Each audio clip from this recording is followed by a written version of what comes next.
Hi, my name is Hallie Marion, and my presentation will be on how to win in the locker room first. So, this presentation is based off of the book You Win in the Locker Room First, which is a book by John Gordon, who is a very renowned author, and Mike Smith, who was the head football coach of the Atlanta Falcons. And this book is targeted to teams and businesses who want to improve the culture of their organization.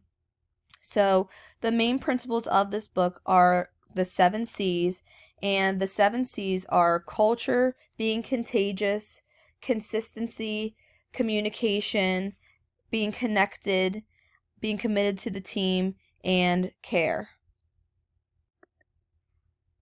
So, the first C is culture. So, culture is just a very important piece of creating a successful team.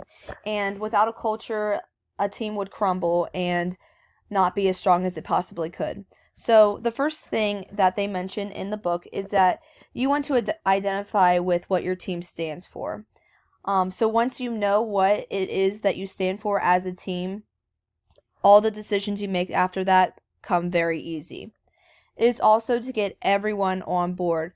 And by everyone, that means the trainers, the janitors, the team, the assistant coaches, everyone on the same page about the culture that you are trying to create.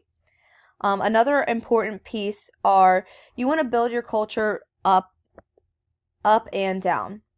So you want to develop it in the boardroom and in the locker room. And those actions need to exemplify what the company or team is trying to create. You also want to live, build, value, and reinforce and fight for the culture, because if you don't fight for it, no one else is going to. So the next C is contagious. And being contagious is very powerful and it affects everyone in the organization. You can either be a vitamin C or a germ. So I really like this analogy in the book. So, vitamin C is a very positive, contagious energy and it builds people up. Or you could be a germ and just negativity, being negative all the time and bringing people down and getting them sick. So, it truly all starts with yourself and how you portray yourself to others. And they are all going to feed off of that. So, the next piece that they mention is to create and share a powerful vision, mission, and purpose with your team. When it's possible, you want to create this vision, mission, and purpose together. This creates a lot of buy-in and more people on board with what you're trying to do as a team or organization. You also want to weed out any negativity on your team. So if that means getting rid of someone on your team or confronting them and trying to transform them into a better version of themselves. And then you really want to be passionate, because people who are passionate are contagious with their energy. Everyone has heard the saying, consistency is key, and that is a major part of this book. So, the first message that they bring up is that you want to be the same leader whether you are losing or you're winning. So you want to stick to your principles and philosophies through adversity and challenges and through successes. It's going to create a lot more trust in the team as well. It's also important to let go of the past, because you can't be the same person if you're holding on to something and holding a grudge on something that happened in the past. Another part that they bring up is that you want to be consistent with your actions as you strive to improve and grow as a leader. You also do not want to be complacent. You cannot rely on your past successes if you want to be successful and continue to grow. And always important to stay humble and hungry in everything that you do. So the next C is communication. And I personally believe that communication really makes or breaks the team. If you cannot communicate effectively, then your team is not going to be able to be successful on or off the field. So the first point that they bring up is that you want to communicate frequently with the team collectively and both individually. And when communicating, it's often more important to listen than to talk because you want to listen to your team and ask questions and truly listen to what the responses are. You're going to learn a lot more and also develop better relationships and trust by just listening. One aspect that they bring up in this book as well is to take the temperature of the team. So you want to walk around, ask questions, and listen and observe, and you're going to gather critical information to help you lead your team in a positive direction. You also want to reiterate and reinforce important messages to your team as often as you possibly can to really just ingrain that in their heads and also like almost become a little annoying so that they truly get the message that you're trying to put out to the team. And this is extremely important that all leaders on the team are communicating the same message, because if you just have one leader that is not communicating what the message should be, it's going to throw everything off and the communication and the culture is going to be lacking.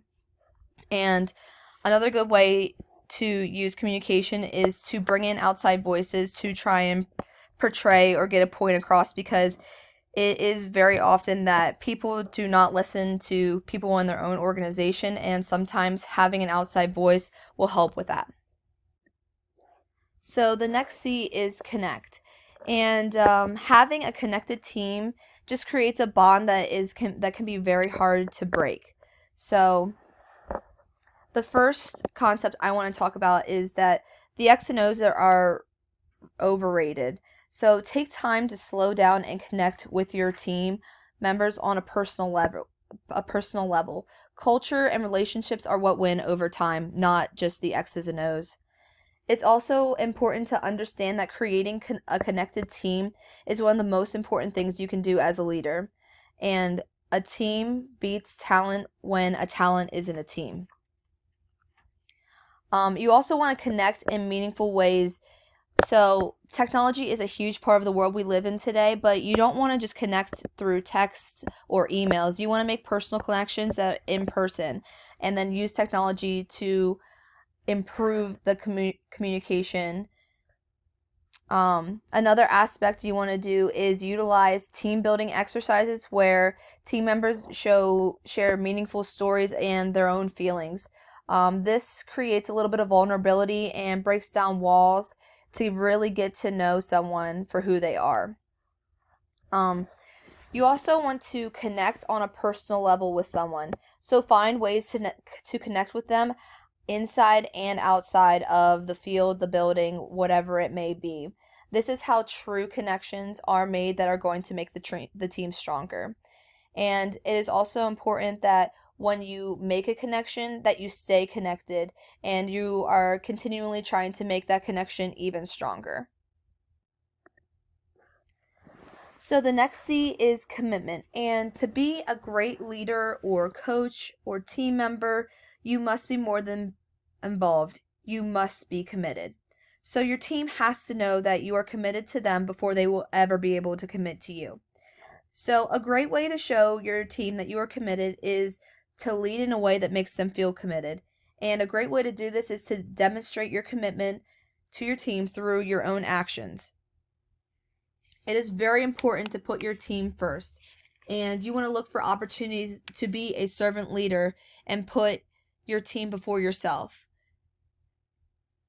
It is also extremely important for you to lose any ego and take any ownership of any problems instead of blaming others. This is a great way for to build trust on a team and show people that you are truly committed to them. So the last C of this presentation is care. And I think that this is one of the most important C's there is, because without care, there is no type of team chemistry and there are just individuals playing together on a team. So you really want to create a culture of caring. And when you care for and about the team, they will perform at a much higher level than ever expected. You want to value each member of the team as a person, not just a player, because behind every single person on that team, there is someone who struggles and has their own problems. And if they're treated like only a player or only a member of the organization, they are never going to be able to reach their full potential. So you also want to show your team that you care about them and take personal interest in their personal lives and how they are going to help the organization grow. It's also important that you surround yourself with people who care about you as well, and to build a team that just cares about each other. Because if you don't care about each other, then you're never going to be able to be successful or win. And it's also important that you build your own caring trademark in the organization or team. There are so many different types of trademarks that successful companies use. An example would be Chick-fil-A saying "my pleasure" after serving food, or Home Depot and their emphasis on employees and customer satisfaction, making sure they know where everything is, answering any questions they have. Having a caring trademark sets yourself apart from others. So, in conclusion, the 7 C's will not guarantee you success or wins, but it is going to put you at a much greater advantage to being successful on the team. Culture, being contagious, consistency, communication, connections, commitment, and care are the 7 C's that build successful teams. And to end this presentation, I'm going to read you a quote from the book. It's not one of the 7 C's because it's in a class all by itself. It's the C that brings all of the other C's together and transforms principles and ideas into actions and ultimately a winning team. It all comes down to the big C, which is coaching. And here are my references. Thank you.